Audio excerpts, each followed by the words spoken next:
All right. So, yeah, if you're into, weird, interesting, beautiful bodies, sex scenes, and mildly complicated sci-fi plot, this show is really good. Quick plug for Sense8. If you're not into that, don't watch it. Though there is another character, and he's from Africa, and him and his mom always say zebra. Um, for zebra, and now my friend and I always say zebra. Okay, anyway, so Nomi, who is the trans body in the scene, and oh shoot, I forget her partner's name. Um, but so first thinking about like, what kind of reaction did you have when she pulls off the dildo, right? Like, did your brain start to be like, how are they doing that? What body parts are they using? And then when you found out Nomi was trans, right? Did that lead to like, have they had surgeries? Are they and I'm not interested in going into like, how did you do the right? Like, this isn't about that. It might be if it's you, right? Like, it might be if it's your experiences and figuring that out with another person. But as a cultural social thing, I'm less interested in like, tell me about your sex life, right? And I'm more interested in thinking in terms of like meaning making, rhetorical communication, etc., right? So, how does communication between those bodies in a system that doesn't have language to include their bodies and sex practices, how does that work, right? Like, I mean, we could live in a world where dildos were totally normal and it was totally normal to have one and everybody had one. And we that could be a thing. It's not though. It's not currently in our world, right? So what does that mean when you use one? Like, how are you thought of? Does that count as sex? Do you see what I'm saying? Like, if you're using a sex aid, does that count? Um, so you can start to feel our definition of sex. Can you feel it? It's like, oh yeah, okay, I would include that, and okay, I would include that, and like, it's starting to expand, right? To like be more inclusive to other bodies. Also, ooh, I got so excited the camera shook. Let's take a water break, shall we? Close up of the scarves. Okay, so also, I included the other scenes very purposely because I love where they are on the hill and they're flashing back to Pride and they're kissing and they're high. And Nomi says, "Your lips taste so delicious," right? Is that sex? So some of you are going, "Yeah, sure." I gave up. Everything somebody says is sex is sex. Some of you are going, "No, Miss O, that's kissing. That's not sex. We have a different word for that." What if one of them orgasms while they're kissing like that? Then is it sex? What if they can pass herpes back and forth? Now it's not the herpes we usually think of, but like what if they could pass something back and forth? Like then would it count as sex? Isn't this fun, right?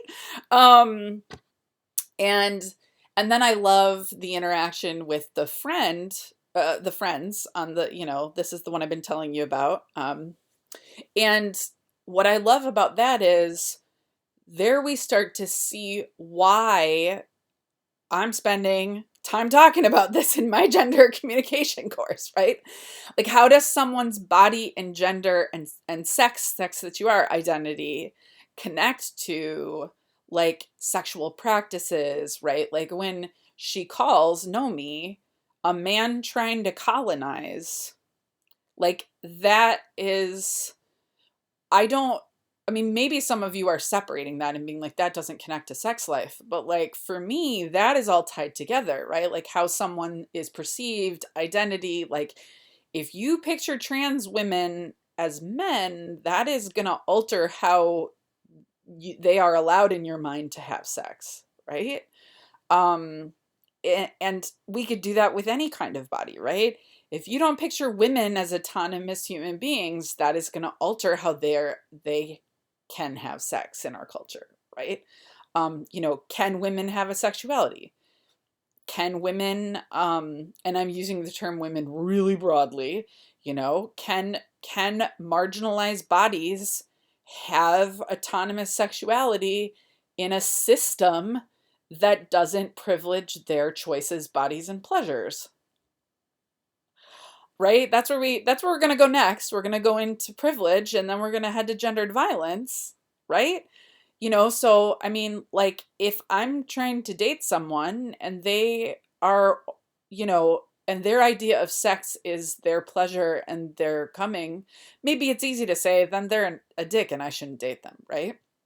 But also thinking about culturally, like, I often meet a lot of men who will be like, I don't like giving oral sex to women. And I'm like, yeah, because you weren't taught that that's a thing you should care about because it's not for you. Like, if men like it, some men like it, and that's fine, but a lot of men I know are like, it doesn't do anything for me. Yeah, cuz it's not for you, right? I mean, often I've met a few women who are like, I don't like giving head. Um but also, like, women are expected to in our culture, right? Um, quick side Matthew story that I love telling, which is really relevant now because I'm actually pregnant. So this is many years ago. We were in Fargo, and I forget why. And remember, Matthew works for the health department, so he's very smart and he knows things about health and bodies and stuff. This story is not going to make it seem that way, so I want to give him a pump up. So we're in our, kitchen or living room or whatever, and I forget how this came up, but we started talking about the placenta, and he was like, "You're not gonna eat the placenta," and I was like, "Okay, first of all, this is not a relevant conversation to have, but secondly, I don't know enough to know whether I want to eat my placenta. And since I don't know enough, I can't imagine you know enough as to whether I should eat my placenta." And he was like, "It's gross," which Matthew is a very well spoken, articulate, intelligent man. So the fact that he was acting like this was very odd. And I was like, okay, but that's constructed, right? That's constructed. And he was like, "No, it's disgusting." And I was like, "Look, I live in a culture where I have been taught that I need to swallow cum. And that is a thing I should do, and that is a thing I should like because it benefits someone else." And right away he was like, "I would never ask you to swallow cum." And I was like, "Of course not, because you're respectful and whatnot. And if I choose to do that because I like it," he's like, "then I would support you." And I was like, "Right, because it's my body. So I get to choose whether I swallow cum or not." And he was like, "Exactly." And I was like, "Which is why I would also get to choose whether I eat my own placenta." And he was like, "Damn it." And it's rare I best him in a logical argument, so I was very proud of myself. What did Billie Eilish do last night on the music concert? Yeah. I watched the Elton John music concert last night. It was awesome. Go watch it if you want. Just go watch the Backstreet Boys one and Mariah Carey. See, that's not going to impact you like it does me, but it's still very good. Okay, anyway, so what I love about thinking about stuff like that, right, is like expectations of sex, right? Um, and do my preferences fall into those expectations, and what happens when they do or don't, etc., right? So you can see how these definitions not only are expanding, but also then get complicated. And then, those levels of like social discourse versus like intimate interactions, how those are connected. This is literally my whole dissertation, by the way. Like how the social discourses around sex are connected to the intimate actions of two bodies or multiple bodies, right? Doesn't have to be two, as the polyamorous article talked about. How those are connected, right? Like how actions impact the discourses, how the discourses impact the actions, right? How those change and how those can then, how are those sexual, pleasurable, violent, and how does sexuality impact those, right? Okay, so hopefully you're feeling it. It's like, all right, all right, all right, all right. Okay, now go watch the Family Guy clip. Some content warning. It is Family Guy.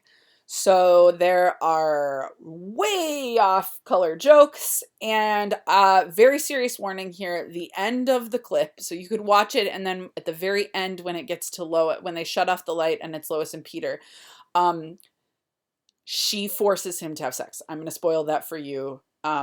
It is not graphic, but if you've had sexual violence, that could potentially be triggering. Anything could potentially be triggering, obviously, but I really want to, like, you don't have to watch this clip. Again, I'll describe it if you don't want to watch it, but yeah, but and it's Family Guy, so you know, use your own judgment, or shut it off if you're uncomfortable or whatever. Okay, so now Family Guy.